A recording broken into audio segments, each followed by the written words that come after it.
హరివిల్లు. ఐఈఆర్పీఎస్ సారథ్యంలో అంతర్జాతీయ దివ్యాంగుల దినోత్సవం. పార్వతీపురం, మన్యం జిల్లా పాచిపెంట మండలం దివ్యాంగుల భవిత కార్యాలయంలో అంతర్జాతీయ దివ్యాంగుల దినోత్సవం ఘనంగా నిర్వహించారు.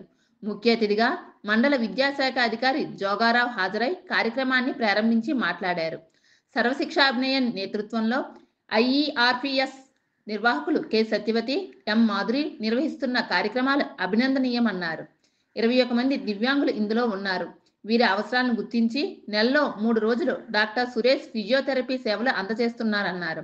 అంతేకాకుండా పాఠశాల మరియు కాలేజీల్లో చదువుతున్న దివ్యాంగులకు ఉద్యోగ అవకాశాల నిమిత్తం ప్రభుత్వం రిజర్వేషన్లు కల్పించారన్నారు. అంతేకాకుండా దివ్యాంగులకు మెడికల్ క్యాంపుల నిర్వహణ, వీల్ చైర్లు, ట్రై సైకిళ్లు, చెవిటి మిషన్లు అందజేస్తానన్నారు. పి జోగారావు, మండల ఎడ్యుకేషన్ ఆఫీసర్, పాచిపెంట, పార్వతీపురం, మన్యం జిల్లా అండి.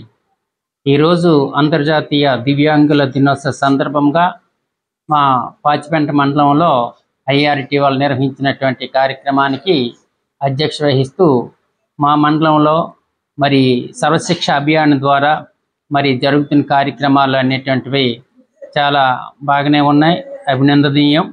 అదేవిధంగా పీడబ్ల్యూటీ చిల్డ్రన్స్ ప్రకారంగా 2016 ప్రకారంగా డిసెంబరు 2016 ప్రకారంగా 21 మంది డిజేబిలిటీ చిల్డ్రన్స్ అనేటువంటి మనకు ఉన్నారండి. వారికి ఉచితంగా మరి medical camps, hearing aids, wheelchairs, tricycles, MK kits అందిస్తున్నాం. అదేవిధంగా దానితో పాటు ఎవరికైనా సరే అంగవైకల్యం ఉన్నటువంటి వారికి ఫిజియోథెరపీ డాక్టర్ని కూడా మనకి వారానికి 3 రోజులు అనేటువంటివి, నెలకు 3 రోజులు అనేటువంటిది ఏర్పాటు చేస్తున్నాం.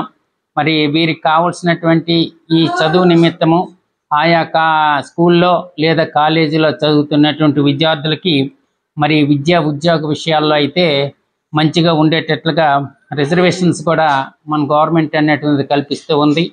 అదేవిధంగా వీరితో పాటు వచ్చినటువంటి తల్లిదండ్రులకు కూడా సిడబ్ల్యూఎస్ పిల్లలకి అలవెన్స్ అంటే ట్రాన్స్ఫర్ అలవెన్స్, అలాగే గర్ల్స్కి అయితే స్టైపెండు, అలాగే హోమ్ బేస్డ్ అలవెన్సెస్, అంటే రెడీనెస్ అలవెన్సెస్, ఎస్కాట్ అలవెన్సెస్, ఇలాగా అన్ని విధాలుగా అలవెన్స్లు ఇచ్చి పిల్లల యొక్క అభివృద్ధి గురించి మన అందరం కూడా గవర్నమెంట్ తరఫున మరి ప్రయత్నం చేస్తుంది. అందులో ఎక్కువగా మరి మన మండలంలో ప్రతి మంగళవారం కూడా ఫిజియోథెరపీ, అలాగే ప్రతి శనివారం కూడా హోమ్ బేస్డ్ మరి జరుగుతుంది. కాబట్టి మండలంలో ఉన్నటువంటి పిల్లలందరినీ కూడా ప్రత్యేకమైన శ్రద్ధతో వీళ్ళ యొక్క